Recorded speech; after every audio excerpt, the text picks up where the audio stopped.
Are you planning a trip to Venice but unsure if you want to go because you heard it was overcrowded with tourists? It may shock you that dealing with all these tourists and overcrowded population can actually be avoided, as it was for me in my most recent trip to Venice. Yes, I just returned recently to the floating city and was surprised by quite a bit since the last time I was there. So without further ado, let's get right into the first shock.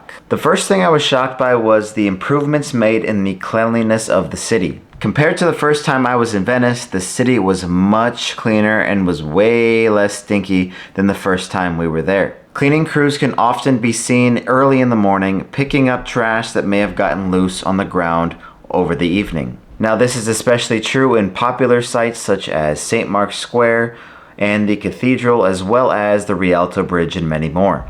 And also, something occurred to us this time that didn't occur to us last time. Our Airbnb host even gave us a rundown of how the trash system works in the city. Basically, you have to set out your trash outside of your front door or outside of the building that you're staying in the morning of. So basically, come 7 a.m., 8 a.m., that trash is going to be picked up.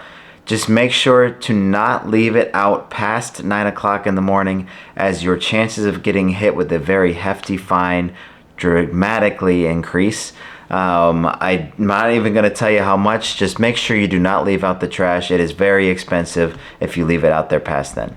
Now, that is honestly fantastic, as the whole city is really making a great improvement in making sure that their beautiful city is staying clean and much easier for tourists and the locals, of course, to enjoy. The next point, and the one that I mentioned early in my introduction, is that you can get away from the hustle and bustle of this city. Now, again, there's no doubt that tons and tons and tons of people visit this beautiful city every single year, specifically during high season, which is typically those summer months. But it also gets more amplified by the fact that you're staying in a city that is much smaller than its more popular counterparts, such as your Parises, your Londons, your Romes. So it's not going to be as easy to get around in Venice as it is in those cities. Now, the way we were able to get away from all this tourism and overcrowdedness was we stayed in a different area this time around. And this decision to stay in a different area was probably the best decision we made in our entire trip in bouncing around Italy and Germany. We elected to stay in an Airbnb, as I mentioned before, and this was in the Santa Croce region, and more specifically, very near to the Campo di San Giacomo da Iorio, which you can see on the map right here. Now, this was absolutely amazing, as it felt very quiet when you compare it to Cannaregio or San Polo or San Marco regions of Venice. Now, in this area, yeah, sure, every so often there's people who pass through, but it felt like we were very, very secluded in this region, as there was only occasionally people walking by in the night, stuff you just expect to see in a standard city. To make it even better, we had restaurants and cafes nearby that we use quite often, and even areas where we can grab a quick drink for aperitivo. And there was even a grocery store nearby as well that we used a few times in order to save some cash on our trip. Now, staying in this area is something I highly recommend for you to do as well, so please check it out, whether it be in the Airbnb we stayed in or somewhere else. It is so much more relaxed and something that I can guarantee will make your trip a lot better. Now, something I'm also shocked at, non-related to Venice, is how much love y'all have been showing on these videos. I really, really, really appreciate it.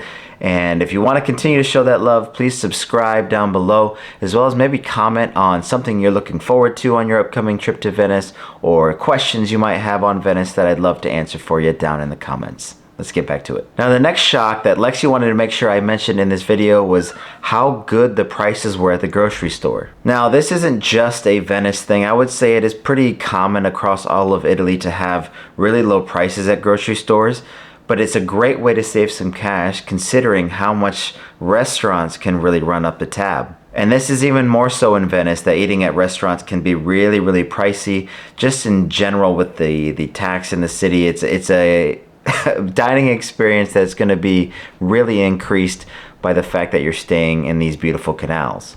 So it was certainly nice to have some cheaper options, which is why we ended up going to the grocery store to get different cheeses and meats and fruit and water. and it kept our bill very, very, very low. So I highly recommend y'all check it out. You can get water for like €1.50 for a big old jug of it. You can get fruit for €1. It's honestly, it's amazing. Please make sure to go to the grocery stores. Now, as I mentioned earlier, staying in some other regions of Venice can be one way to get out of the hustle and bustle of the city. Another way is to get up early to enjoy some of the sights. And that is one thing that's been shocking to me, is that not many people are really doing this. And it's something that I mention in a lot of my videos. So I had to make sure to do it again this time. We got up at around 7:30. It was my sister and I. We went over to St. Mark's Square and Rialto Bridge and walked around near the Bridge of Sighs. And there was absolutely nobody there. Like, honestly, I couldn't believe it. It was mainly just me and her. There was a couple people walking around, but it was absolutely empty. And I realized that getting up that early can be a bit of a hard decision for people to do. But I honestly felt as though it was worth it for the peace of mind and the ability to really take in how amazing the architecture in these areas are without feeling like someone was trying to get a pigeon to stand on your arm or people budging into you, next to you. It was such an amazing experience. And then also in the Rialto Bridge side of things, to be able to stand up on the bridge and look out over the canal without someone next to you or trying to take a picture, it was much, much more enjoyable. Now, obviously, going to these areas very early in the morning does mean that you're not going to be able to go into them. So for an example, like on the Rialto Bridge, there's no shopping at that time of day. And at St. Mark's, you can't actually get into the Basilica. Both of those spots don't really open up until a couple hours later for you to actually go in and enjoy. I think it's more so getting to take in more of that city without having more people around you. Now, after all this touring around we did early in the morning, we did have to return back to get the rest of our group, including, of course, my wife, who didn't quite get up early enough to go and enjoy this. She wanted to stay in bed. But we did, on that walk back, end up getting lost. And that takes me right into our next shock, which is no matter how often you go back or have visited this city, I am shocked at the fact that you're still gonna get lost. Now, this shouldn't really have surprised me per se, as I am directionally challenged, and I hope that you aren't for your sake.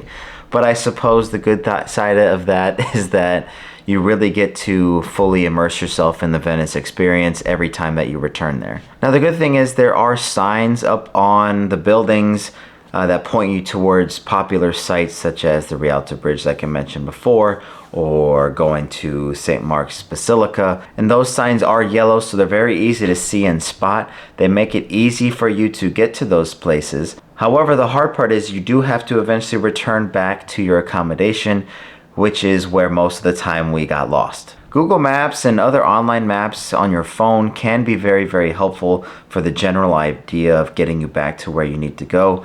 However, if you do have to take some off the beaten path directions in order to get there, the chances of you getting lost are going to increase. So please don't freak out if you get spun around a few times. Now, thankfully, we did not get spun around when we were visiting our favorite restaurant that we went to while we were in Venice, and maybe even one of the best restaurants we had our entire trip, which takes me into the next shock, that though Venice may not be really known for the best cuisine in the world like you're going to get when you're down in Florence, like, oh my gosh, the food in Florence is amazing, or if you're going to get pizza down in Napoli, the food in Venice still is very, very good. Now, in order to really improve your chances of having some of that great food, you will have to get further away from those more touristy areas. So this was very lucky for us that we were staying in an area that was away from all the hustle and bustle, and in the Santa Croce region, where this restaurant right here, I put it on the screen for you guys.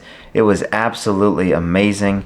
The dining experience in general, our waiters were absolutely the coolest people in the world.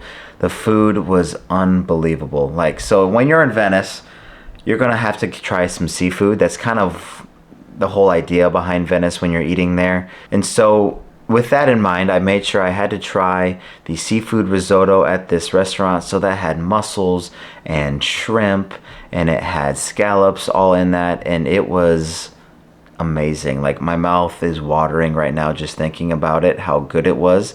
And the great thing is, those aren't the only dishes. Obviously, you can't just have seafood risotto. There's so many other great seafood dishes to have while you're in Venice. So things such as sarde and sour, or risotto neri di seppia. And neri di seppia is basically squid ink, and they put that in different types of pastas and other types of dishes, and it is tasty. However, I didn't have it on this recent trip, but it's something that you should try. You might be shocked at how much you like it. Now, on to the next thing that is a bit of a surprise, is that gondola rides do remain quite pricey. The good thing is that the rates have been the same for the last few years. You can expect yourself to pay 90 euros during the day and 110 euros in the evening for a ride. Now, those prices can kind of fluctuate depending on, I've heard some people going when the weather was a little bit worse and they get a decreased rate. If you go to the Grand Canal, that's going to increase your rate. If you want to extend your ride, because most of those rides for those flat rates are 30 minutes. If you want it to be longer, you are going to have to pay a little bit more of a price. But the hard decision, I shouldn't even say hard decision, it's kind of an easy decision. You have to go on the gondola ride. You're in Venice. It is part of the ambiance. And honestly, it's surprising at how quiet it gets on that gondola ride. Like, there is nobody around other than other gondolas. You'll pass under some bridges where you might hear some chatter, but it is such an amazing way to see the city, and the gondoliers are absolutely fantastic at their job. They train for it for many, many years. They buy their own boats, and they are very educated on their city. So it's a great way to really fully indulge yourself and learn more about Venice. And also, if you're with maybe a loved one, a special significant other, you can really have a romantic experience as well. Now, when we were last there, I didn't get to go on the gondola ride. I had to exclude myself, as there's a 5-person limit on gondola rides. So the rest of my family went and they got to enjoy it. So that is one thing just to keep in mind if you do have a larger group, that you might have to split up on the gondolas and so on and so forth, or maybe even pay a little bit more to have 2 gondolas. However, something that did happen is, apparently, according to their gondolier, does not happen very often, which is that one of the gondolas did capsize on their little tour around the canals. They came around the corner in one of the canals, and there was people who were climbing up the walls and some of the buildings because their boat had capsized. Now, I'm not going to speculate on maybe what happened. Sometimes there are boats, specifically emergency vehicles, that do have to come through there pretty quickly. But it leads me into something that I have to say, which is, if your gondolier does tell you to move around your boat, don't be surprised if they do ask you to kind of scoot to the right or scoot to the left or scoot to the nose. It's to make sure that the gondola stays balanced, so please just make sure to listen to them. Now, the next shock that you might experience in Venice is just how beautiful and unique it is. Now, I realize on the surface of it, this doesn't seem like something that may shock you. However, even upon my return, walking out of the train station, it just made me smile at the architecture and the beauty of the canals. There is truly no experience like it. Now, there may be some cities that claim they are the Venice of France or the Venice of the US. There is no Venice of the whatever. There is only one Venice, and when you're there, it just absolutely blows your mind. So please make sure to take this city in for what it is. Walk around early in the morning. Walk around late at night when the lights are getting low. Try some new foods and enjoy some aperitivo. After we finished up our trip, I could not stop thinking about how amazing our time here was, and I can only hope it's going to be the same for you. For more on Venice, please make sure to check out these videos here, and otherwise, have a great rest of your day.